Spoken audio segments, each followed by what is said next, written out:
Well, Donald Trump's raid in Venezuela is also causing alarm within his own Republican Party. Many Trump loyalists are asking how the seizure of Venezuela's leader aligns with his vow to avoid foreign intervention. Cracks in MAGA were already present. His latest actions are threatening to further divide his party. It's a move that's not only shocked and divided the world, but also the United States. The official line from within Donald Trump's Republican Party is that the capture of Venezuelan leader Nicolas Maduro is a triumph. The president used his authority under the law. He did so in a way that caused no casualties on the American side, and got the job done with exquisite intelligence and extreme precision that can only be done by the U.S. That's why we are the world's great and last superpower. But not everyone in the party agrees. Republican Congressman Thomas Massie took to social media to condemn the operation. If it were about drugs, we'd bomb Mexico or China or Colombia, and the president would not have pardoned Juan Orlando Hernandez. This is about oil and regime change. Republican Marjorie Taylor Greene used to be one of Trump's biggest supporters, but she also criticised the Venezuelan move hours before quitting Congress over major disagreements with the president. She told NBC News, "This is the same Washington playbook that we're so sick and tired of, that doesn't serve the American people, but actually serves the big corporations, the banks and the oil executives." Even some Trump voters seem surprised at his administration's latest operation. I'm a Trump supporter. I was a Trump supporter.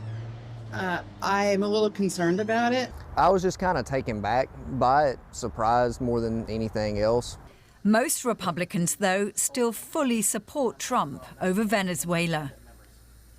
I love my president, so I love everything he does. Yeah, I think it's awesome. The Venezuelan people, I'm from South Florida, they're all celebrating.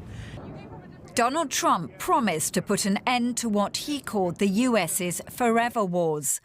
After Maduro's arrest and Trump's suggestion that the U.S. would run Venezuela for the time being, it's unclear where that promise now lies.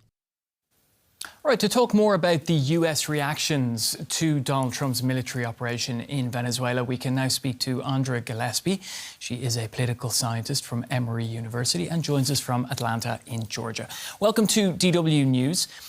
What's the general feeling among Republicans, Trump voters, of the administration's actions in Venezuela? Well, thanks for having me. We've had in the last couple of days an opportunity for news outlets to do some polling. And so what we found out is that overall, Americans are divided about whether or not they approve of this action in Venezuela. And if we drill down deeper and break it down by party, we see that there is a partisan divide. So Democrats are opposed to the action. Republicans are mostly supportive of the action, and independents are in the middle of that.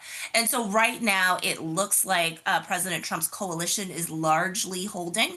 I'll cite a Fox News poll that breaks down support being about 65% sort of in support of President Trump amongst Republican voters. I think the question that we all need to keep in mind is that we're just at the beginning of this crisis and the beginning of the resolution of it. We need to wait to see what the administration does, how it responds, what conditions on the ground look like, and then we can chart over time whether or not the support for President Trump and his actions actually holds among his base. But sort of moving away just from Venezuela, other countries have been brought in to the mix too by President Trump. How much appetite, though, is there in the US for the Trump administration to, we'll say, flex its muscles internationally?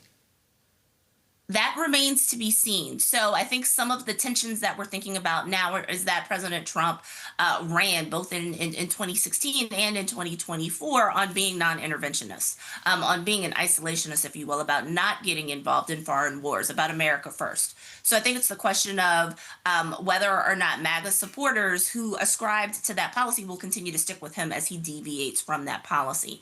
Then if we look at some of the public opinion data, while we're seeing kind of division and debate, we also need to look at questions about whether or not Americans support having troops on the ground, having these types of interventions. There seems to be a little less support for that, but again, we're going to watch this over time to see if we see shifts in attitudes. And so right now, this is still an abstract concept. We haven't gotten to the point yet where you're going to see sort of a massive military engagement with a large numbers of troops being sent to restore order and peace in Venezuela. If it comes to that, then I think we can look to see what those numbers would look like. But the data suggests that there is some skepticism about having that type of engagement. But in the abstract right now, President Trump seems to be sort of maintaining a strong core of support, and there are lots of people who are subscribing to the narrative that this was necessary to get rid of a dictator in Nicolas Maduro, and that this was also necessary in order to interdict the drug problem that the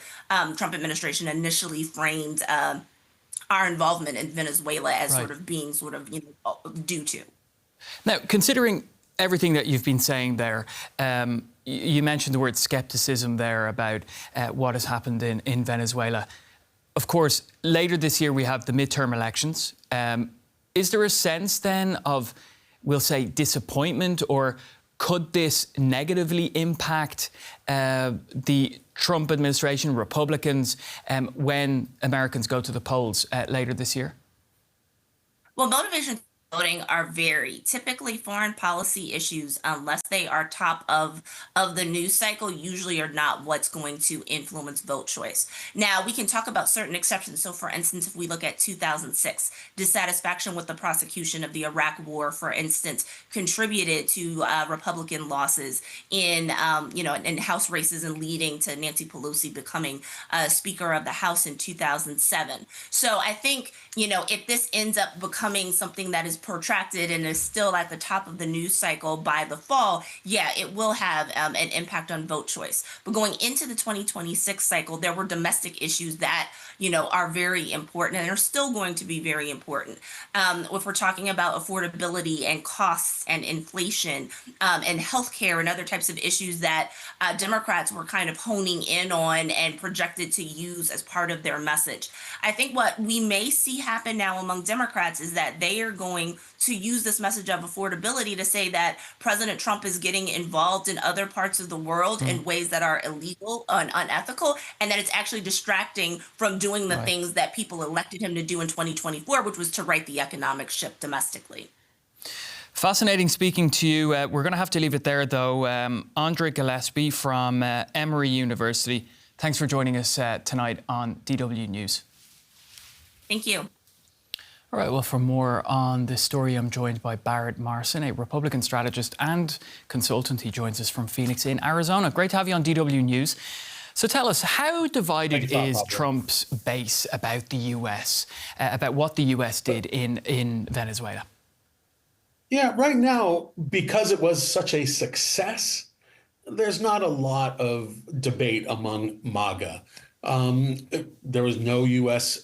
Significant casualties, just some injuries, but no death.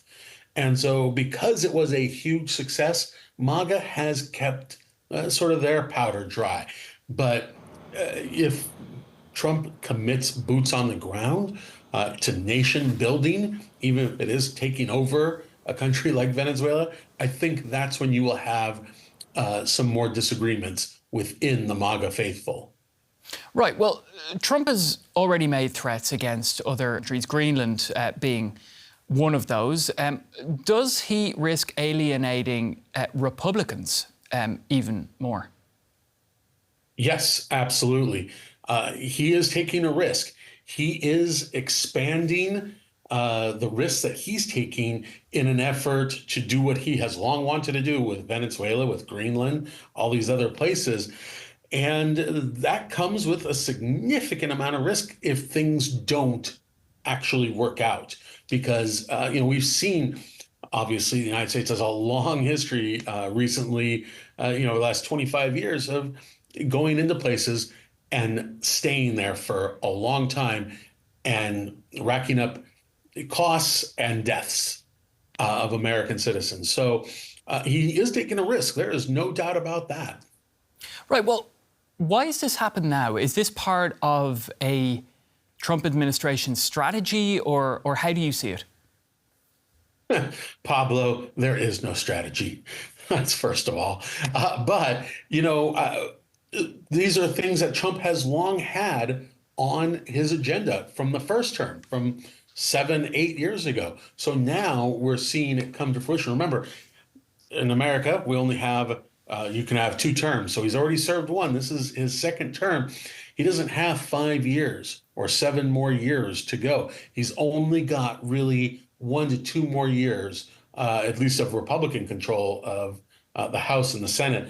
We have our elections in November, and things could look a lot different for him politically if Democrats take control of either the House or the Senate. So really, he's got 1 year to ensure that he gets the big things that he wants to get done accomplished. It's interesting what you said there, of course, control of Congress. But of course, what we saw in Venezuela, it didn't pass through Congress, right? So how do you see that then? Well, yeah, it didn't pass through Congress, correct. But there's no one to keep him sort of honest, right? Like the Republicans in Congress won't actually stand up. So therefore, he can do what he wants without repercussions. If Democrats can't take control, they could impeach him, or they could pass legislation, which he would probably veto, but they could pass legislation to prevent him from doing the things that he's doing. So he has a compliant House and Senate, Congress, right now with Republicans in control, and very few other than, Thomas Massey, Marjorie Taylor Greene, who you mentioned earlier, is now out of the Congress. She resigned. So, I think Democrats taking over would provide a lot of headaches for him. He's got a compliant Congress. He wants to get as much done right now as possible. All right, I've got plenty more questions for you, but unfortunately we don't have more time.